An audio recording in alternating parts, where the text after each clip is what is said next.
One thing that stands out about the Native American culture is their love for land.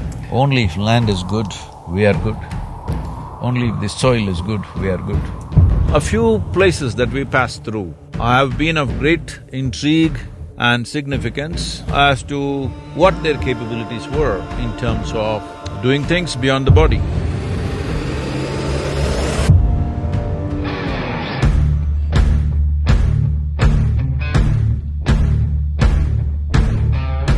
There was an ocean, an inland ocean which dried up.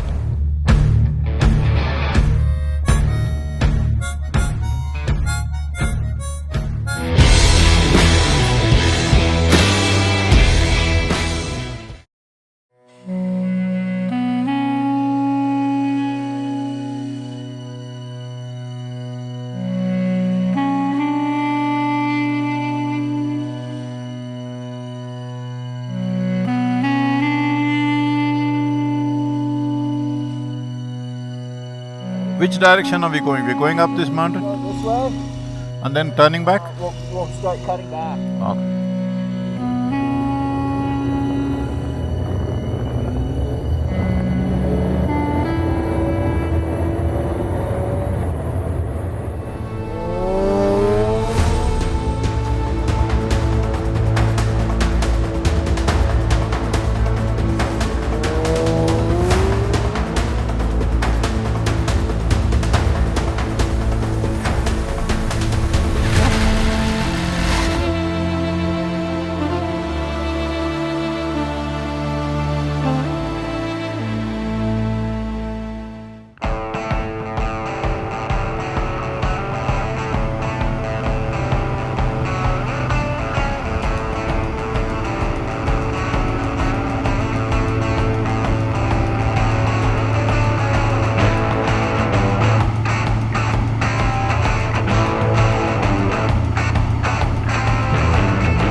Well, here we are in Montana. We are climbing what is called as the Beartooth Pass. These squirrels are climbing up my legs, thinking I'm a tree trunk. Maybe I've been here for too long.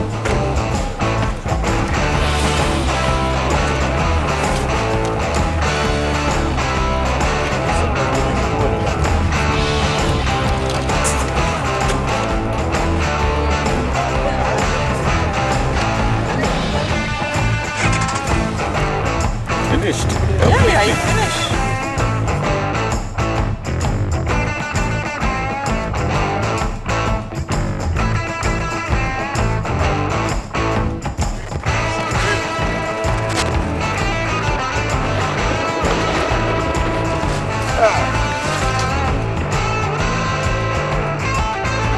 I think we are maybe at least 3 days behind schedule because one day I had to go to Los Angeles for a meeting with Jack Dragonmore, who was done phenomenal work as an environmental scientist.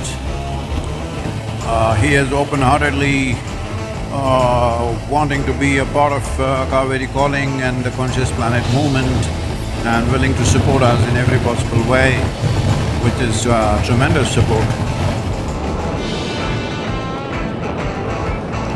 We are entering Yellowstone National Park, the very famous Yellowstone National Park we've just entered, and both sides have evergreen trees and fabulous mountains. Who can match a sculptor like this? A million-year project. Look at the result. Too fantastic.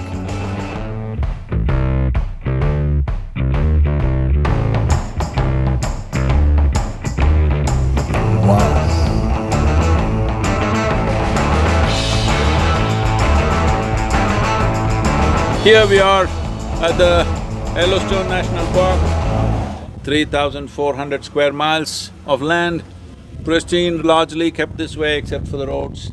Over 1,000 rivers and streams originate here, many of them joining up with Missouri as tributaries. Snake River, which flows west, is going straight up to Pacific, going going all over the place like a snake, twisting and turning through the terrain. Yellowstone National Park, a must-see for anybody who loves nature. It's one thing about living here is our kids spend a lot of time in nature. Yeah, that's That's- great. And nothing like that, I'm That's the telling best you. education. Long right? term, that works better than anything else. Anything. Exactly. My girl also spends so much time with me in the mountains, in the forest. Wonderful. And she is like, she's at home just anywhere now. She's grown up and she's doing well. Okay. But there is a certain poise and grace to her. She's at ease anywhere, she doesn't need much. That's the greatest gift, right? If you ask her, you want anything, she says, no, I got everything, she'll say. Nice. That's beautiful. That's wonderful. So, I think that is mainly because of her exposure to nature and being with lots of people, all sorts of people. When she was growing up, Yeah. she stayed in the best homes in the world, Right? and she stayed in tribal homes, in Yeah. villages, in huts, That's your words of I think about exposure and experience. Yeah. They've guided Rebecca and I.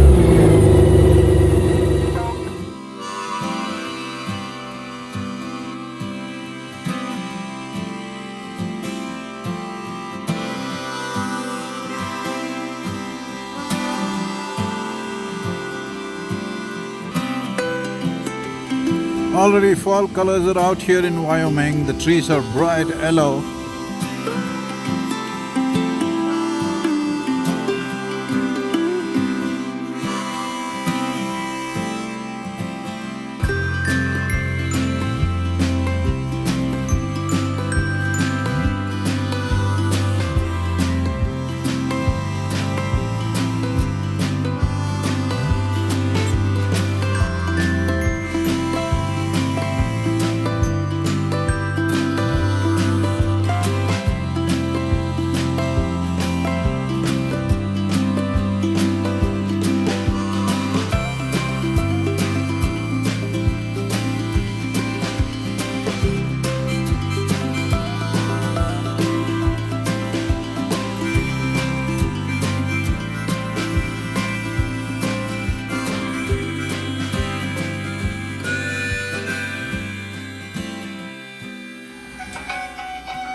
Namaskaram.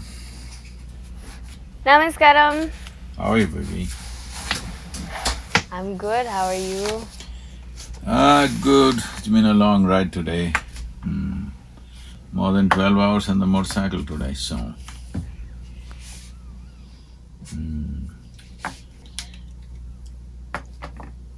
So every day we thinking of, closing the rides before sunset, but it's becoming pretty late and quite…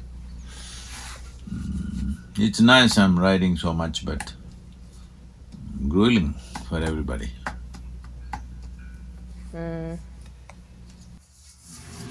What else? What's happening there? All good? Here, Raining, huh? all good. Did you see Kala and Googie?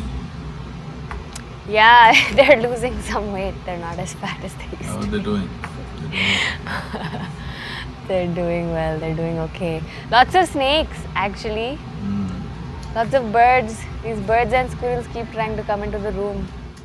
Today morning we were So- climbing up the mountain, we stopped in one place. Tiny little squirrels, squirrels which are like about a third of the size of Indian squirrels, like that, tiny ones. Oh. They are so friendly, they're just coming and taking nuts from my hands. And they're like all over the place. Like they're going to everybody without any hesitation, little ones. But it's nice. Okay, baby, you take care. It's pretty late here. Okay. Yeah. I'll speak to you tomorrow. So do Okay. the Navratri. Navratri. All Huh. the best for Navratri. Yes. Do well. Okay, baby. Take care. Okay. All right. Namaskaram. Namaskaram. Bye. Already here?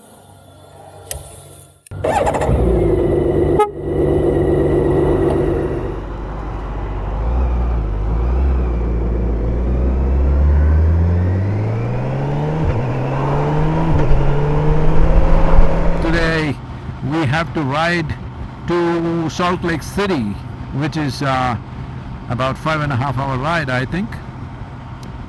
So we would like to get there before sundown or little after sundown, and tomorrow morning is darshan, all right?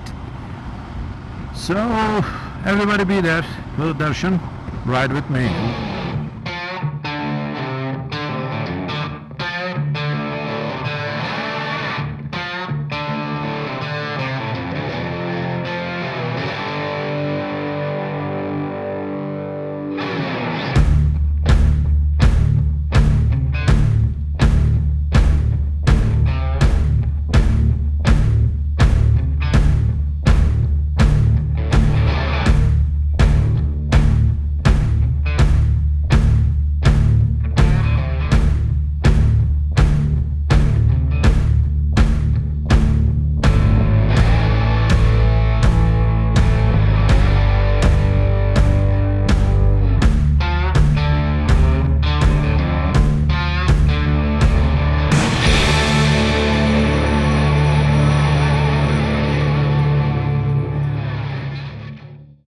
Here we are at Bear Lake, Utah. A little over 6:30. Sun is yet to come up, no sign of him. Temperatures are somewhere around 6 to 7 degrees centigrade.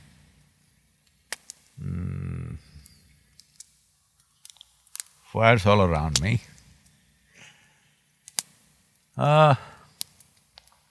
One thing that stands out about the Native American culture is their love for land.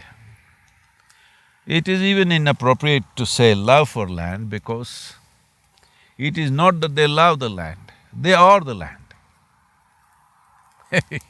Even you and me are land, but most people don't get till you bury them that we are land. But this dimension of their spirituality is very relevant for today and tomorrow, for this generation and the next, that people live understanding, knowing, being conscious that we are just land. Only if land is good, we are good. Only if the soil is good, we are good. So, I'm saying this because I'm getting a lot of questions. People asking, Sadhguru, how do you find Native American mysticism different from the Indian mysticism? Well, culturally we may be different, but when it comes to mysticism, there is no such thing as Indian mysticism, African mysticism, American mysticism, there is no such thing, because mysticism is just exploration of the reality of existence, which is right now beyond physicality, because of which your senses are not able to perceive. So mysticism is not looking at exploring physical spaces, it is about exploring dimensions beyond the physical nature. That means fundamentally, using some method, doesn't matter what, some method to transcend the limitations of sense perception so that we can touch and experience dimensions beyond the physical.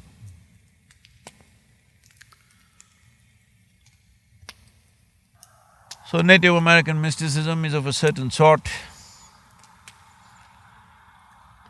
We will bring many aspects of their pursuits and their experiences. We will take you through this to whatever extent we've not been able to process many things because we are riding from place to place and not been able to deliver the goods to you in terms of the exciting things that we see and experience. We'll do this as we go by. Be with me, ride with me.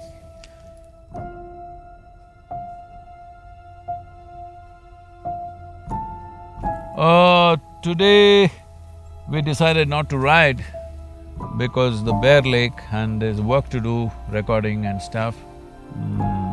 From here on, it's a real exploration depending on what kind of meetings we make. The camera people, your setting work is over? Yes. So everybody just block the right nostril and go on the left nostril. In the last couple of weeks, we've been through different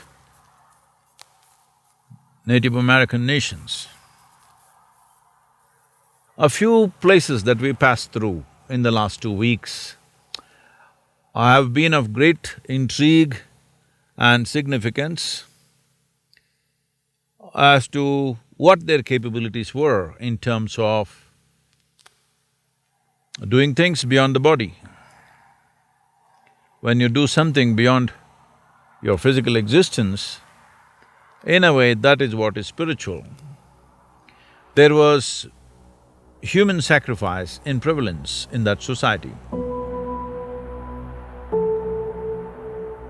What is a sacrifice? Let's understand this.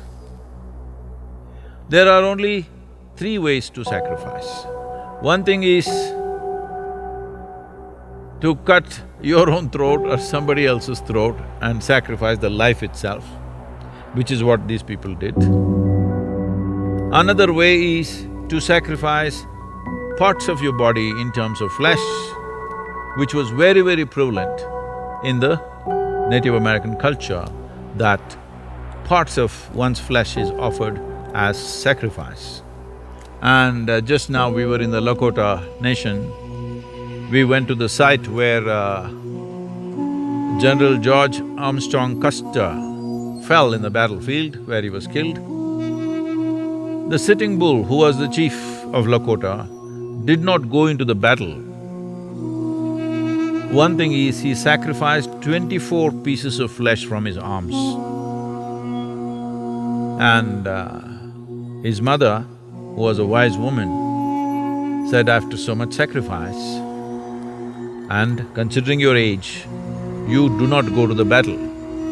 Let the young people fight. You take care of the people who are here, you take care of the tribe, let the young men fight. Well, that advice paid off very well for them, for the Lakota Nation.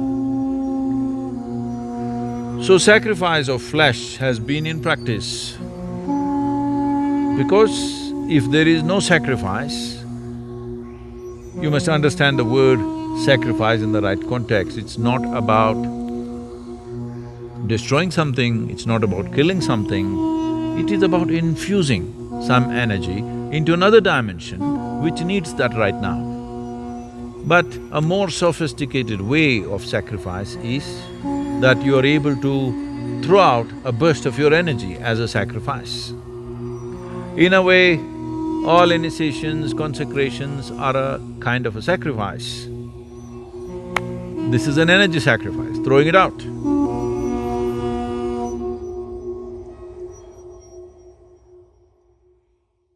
Neenanna kanasalla, naanenna nanavalla, neenanna usiralla taaye, neenanna jiva kanava. Here we are riding towards Salt Lake City through a narrow ravine. As you see, terrain getting more desert-like, and from now on we'll battle heat probably as we go south, not cold.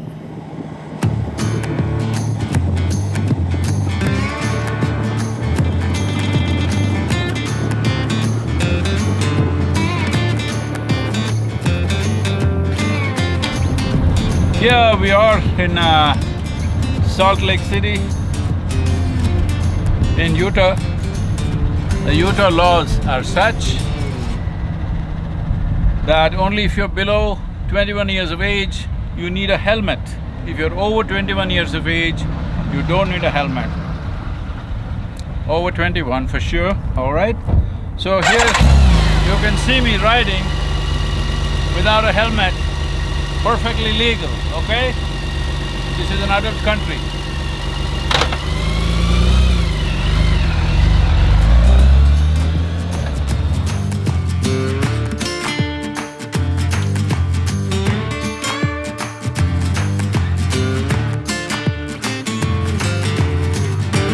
But madam, am I free? Or you have something? There's always something.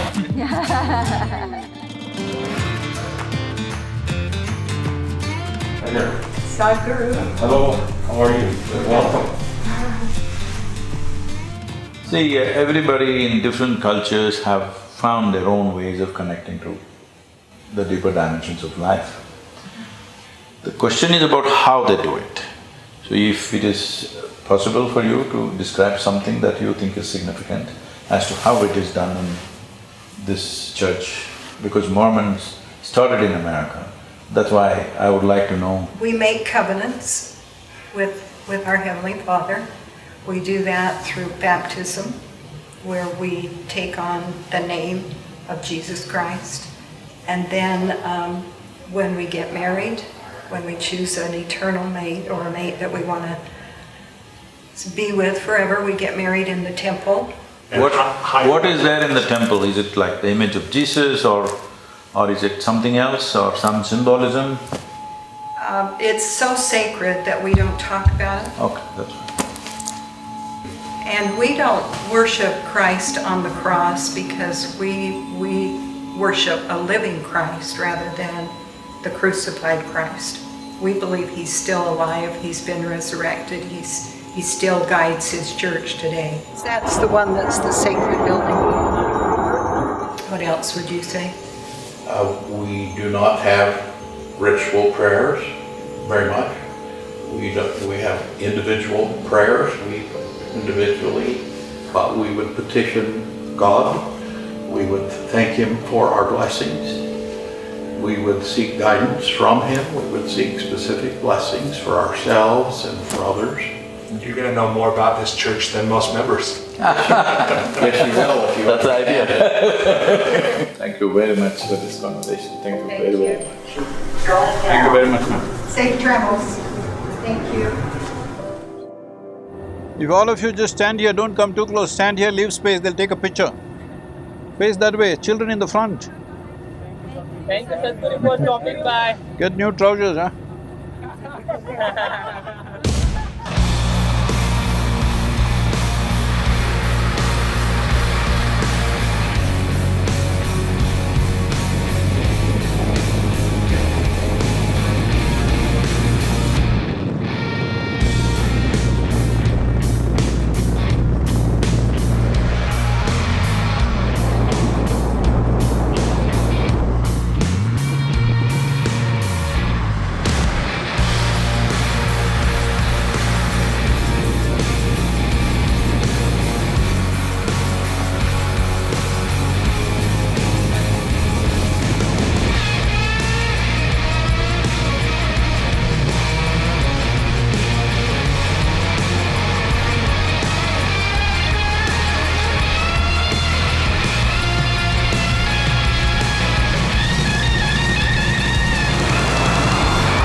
Oh, what a place, huh? Unbelievable.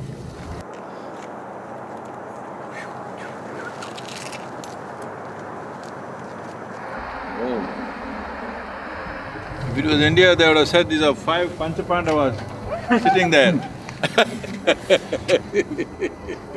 What, camera people, you want to go to the arches right now or we do it tomorrow morning? Tomorrow morning for sure. I will just ride to the top and come, whoever wants to can come. Photography, not a must, if you want to, you can, otherwise we'll do it tomorrow anyway.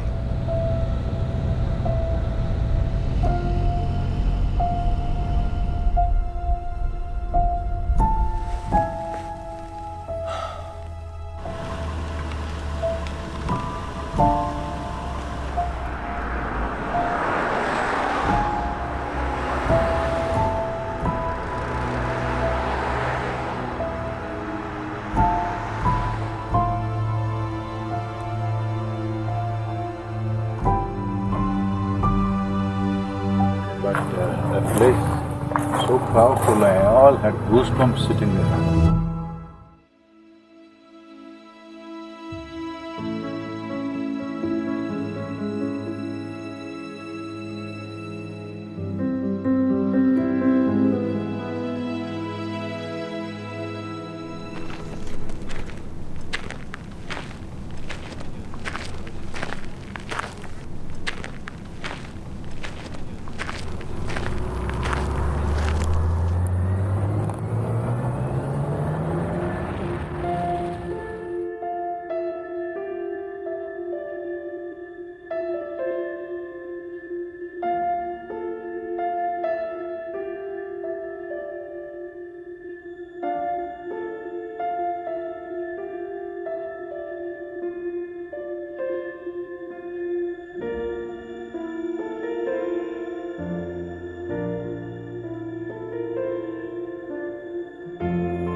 Most amazing rock formations, unbelievable stuff.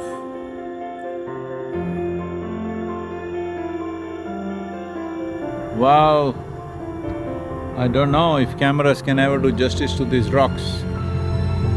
They're too incredible and too many. And they tell me beneath this there could be 1,000 feet or depth of 1,000 feet of salt. Can you believe that?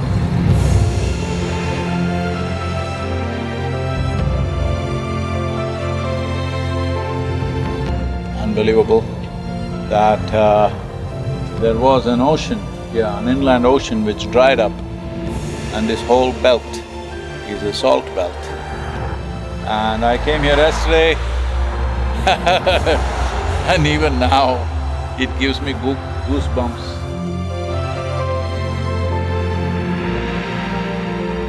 I'm still yet to sit down somewhere, if there is some shade out here with eyes closed, and figure out what is it that it's doing to my body.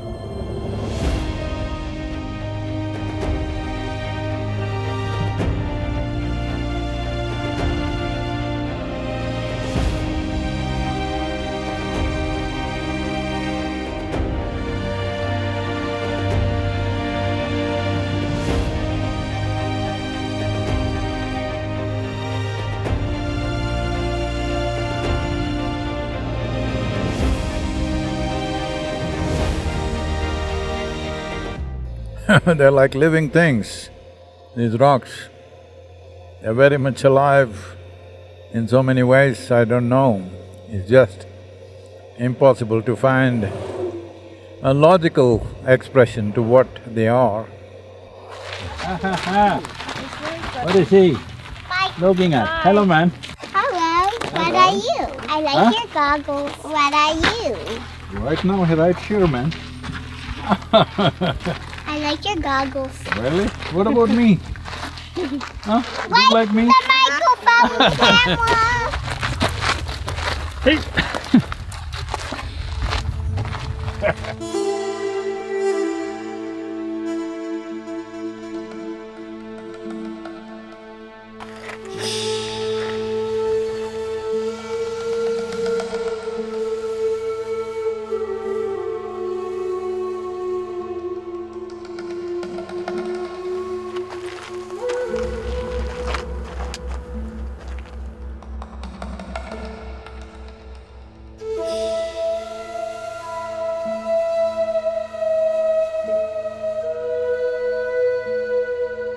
Okay, let's go to the balancing rock right now.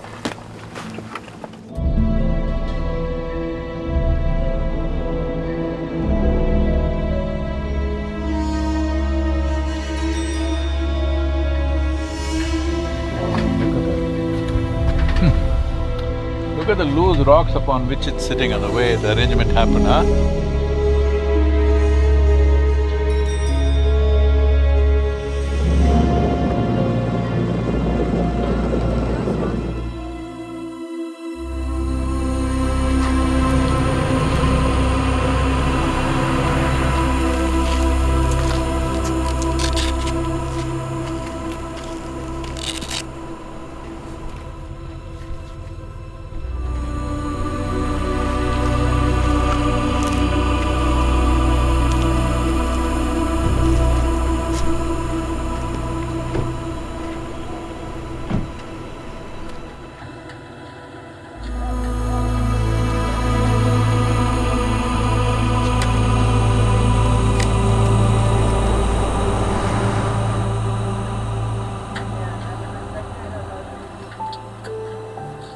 Confounded. Rocks and more rocks, not just lying there, but have risen to impossible geometry of symphony, staring down at you like living things that they are. What insane heart and industrious hand could put them all up in these magnificent forms that human eye finds hard to comprehend? All one can do is stare confounded by this craft of creation.